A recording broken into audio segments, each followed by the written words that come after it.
Bueno, bienvenidos a este mi primer vídeo, espero de muchos, en los cuales voy a estar tratando la mitología griega y en concreto, pues desde el principio del principio hasta los siguientes acontecimientos futuros que la misma mitología griega cuenta.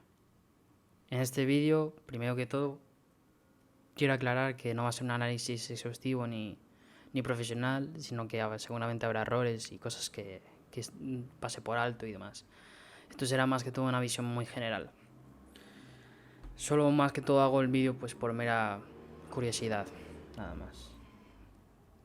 Ya dejando claro el vídeo, este dato, quería, vamos a, dejando ya claro el dato, vamos a comenzar. En este mi primer vídeo quiero tratar el principio de todo, según la mitología griega, el Génesis griego.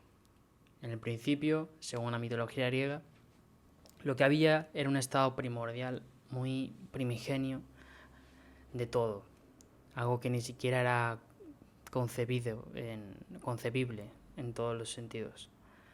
En ese principio, en ese estado primordial, primigenio de las cosas, de algo que se puede llamar algo, quienes reinaban ahí o quienes estaban eran Caos y Nix.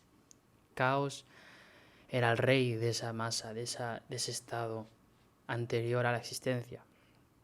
Y Nix era la noche, que más o menos se puede suponer que era como un estado de la existencia en el cual era un sueño, por así decirlo, debido a la pasividad de la noche y al caos, que en sí como que es como son dos fuerzas que se contraponen al mismo tiempo. Y en esos dos reyes, tanto el caos como Nix, pues dieron a luz a Erebus, la oscuridad.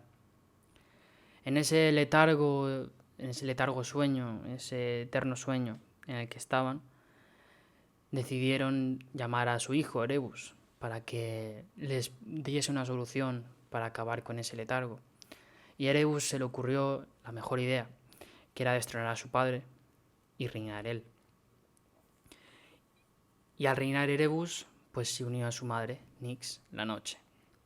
La oscuridad y la noche dieron a luz a dos hijos.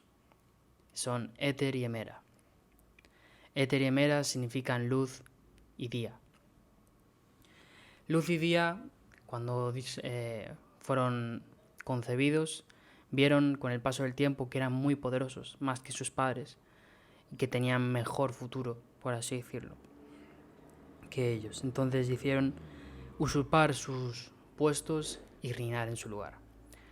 Cuando reinaron, vieron el mundo que tenían frente a ellos, de la herencia de sus padres, y decidieron darle un propósito, darle algo nuevo, una forma, y con ello, pues, de la mano también de su hijo, el cual era Eros, el amor. Este Eros era el que iba a dar era como el cincel de todo lo que tenían en mente, que tenían en mente la idea de crear un mundo bello y hermoso, con un propósito, con un destino, un significado.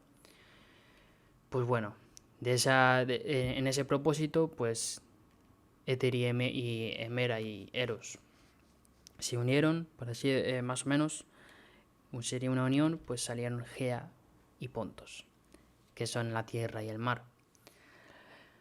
Esta tierra y el mar, al ser concebidos, más que todo se centran en Gea. Gea en la mitología griega significa la tierra, la madre tierra. Pues hubo un concilio, un acuerdo entre Eros y Gea. Eros le iba a embellecer y a esclarecer, a darle belleza y hermosura a través de la naturaleza, de la vegetación y exuberante y el exotismo salvaje que caracteriza la Tierra. Y a cambio, Gea le iba a dar a luz a Urano, que iba a ser el cielo. Entonces Gea y Urano se unieron. Es curioso porque en este momento pues no es como que Urano era algo aparte de la Tierra, sino que sale de la misma Tierra. Pues Gea y Urano deciden unirse y al ver también lo mismo, que eran muy poderosos, eran más grandes que sus progenitores, decidieron también usurpar a sus padres. Y en ese momento empieza el reinado de Gea y Urano. Gea y Urano, al unirse, en el momento en el que Gea y Urano empiezan a reinar, empieza con su descendencia la primera generación, por así decirlo, especial, algo como con un significado, con un peso además, que no es solo dos padres y un hijo, por así decirlo. En ese momento, pues su descendencia consta de los 12 titanes, los famosos titanes. Estos 12 titanes se dividen en 6 masculinos y 6 femeninos, 6 titanes y 6 titánides. Los primeros 6 masculinos son Océano, Coeus, Crius, Hiperión, Chapeto y Cronos. Y los 6 femeninos son Ilia, Rea, Tetis, Temis, Mnemosine y Feba. Quería aclarar el dato de que si uno busca o investiga los nombres de cada titán y sus nombres, pues tienen diferentes variantes. No solo son estas, sino que yo he elegido estas pues porque eran las que veía adecuadas nada más. Pero tienen diferentes variantes, muy similares entre sí, tampoco son muy diferentes una de la otra. Bueno, cuando Gea y Urano pues se unen y dan a luz a los 12 titanes, aparte también dan a luz a dos descendencias más, los cíclopes y los hecatónquiros. Los cíclopes son los característicos seres mitológicos con un ojo en la frente, muy grandes y gigantes. Pues estos cíclopes no son nada de lo que uno puede esperar de los primeros 3 cíclopes que hay. Bueno, sus nombres son el primero Brontes, Estéroges y Arges.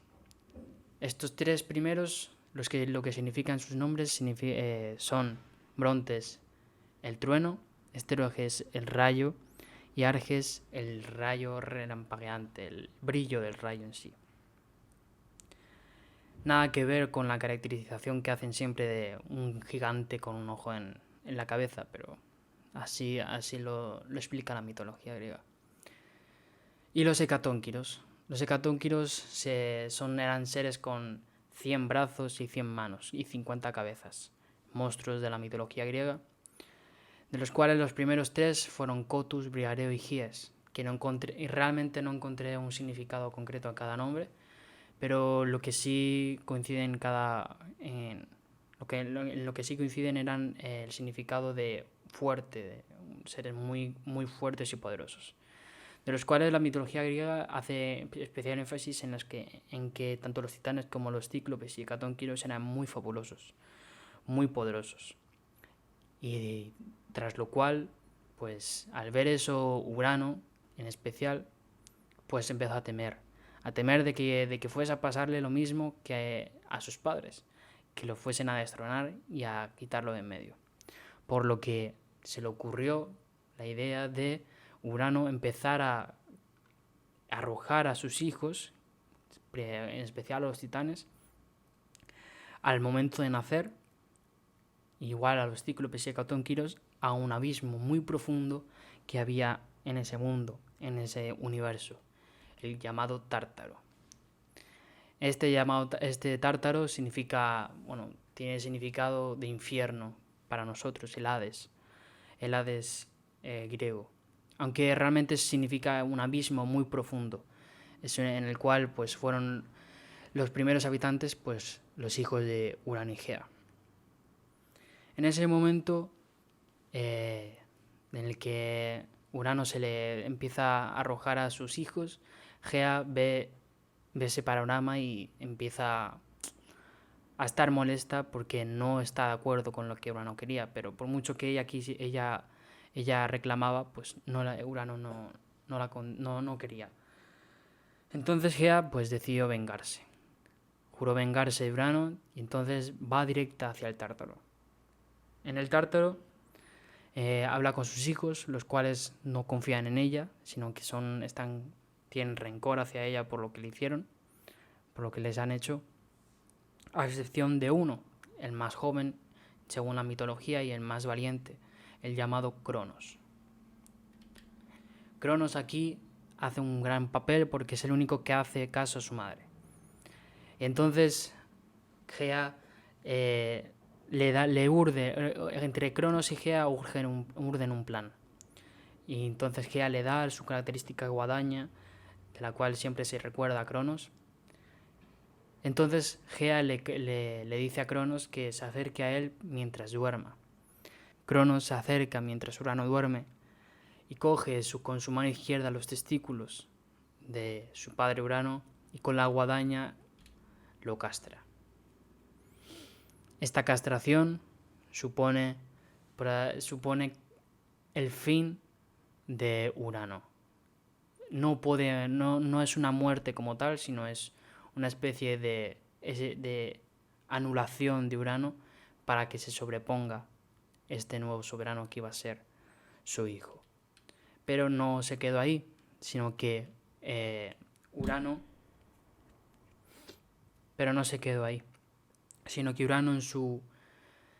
en su rabia, en su furia, le procede a maldecir con una profecía. Pero no sin antes, cuando Cronos castra a su padre, no puede evitar que caigan 3 gotas de sangre a la tierra, de las cuales nacen las 3 furias o erinias.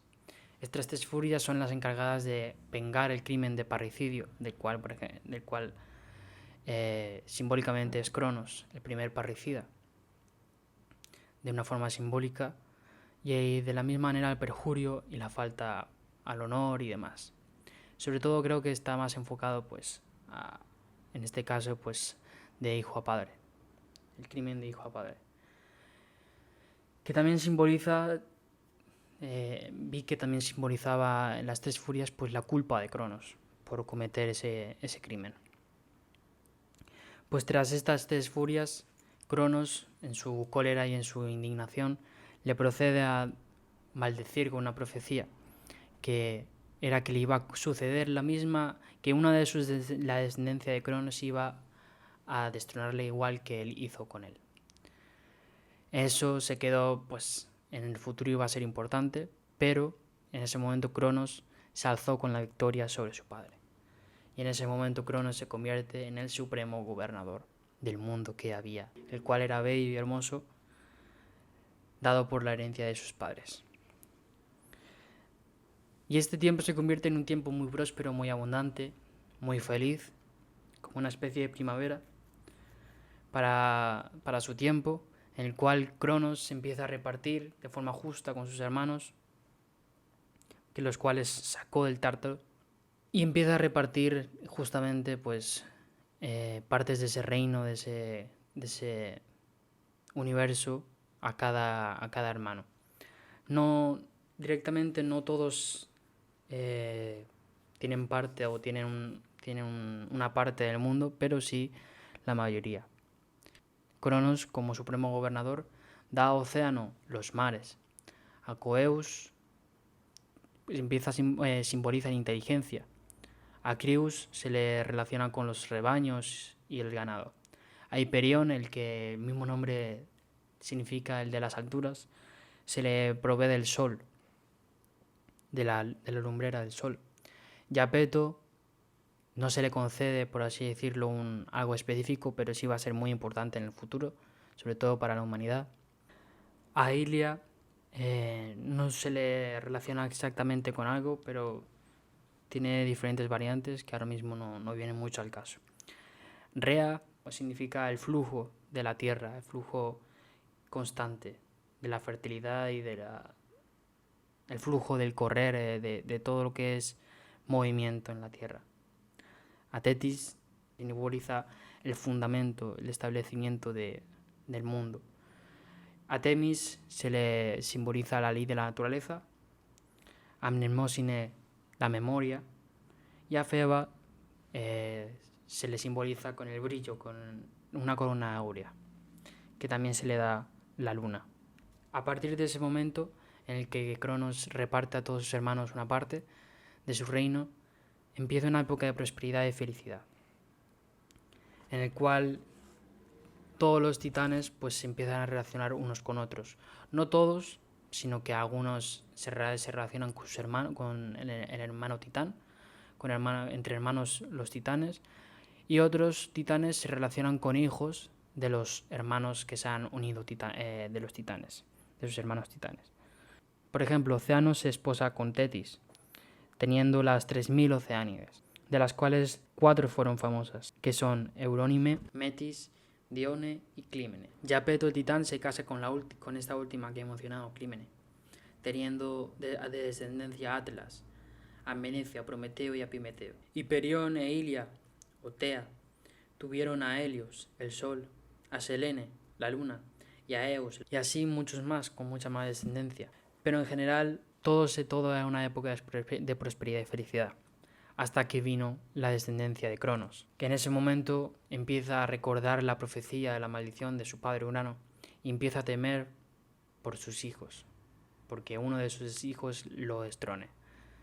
Entonces se le empieza a ir la cabeza, hasta que empieza a devorar a sus hijos, con este famoso cuadro del pintor Goya de Cronos, devorando a sus hijos, representando la locura, el enloquecimiento y la negrura del paso de esa prosperidad, de esa época próspera y primaveral a una época otra vez oscura y llena de locura. Un descenso y un final de una época bella.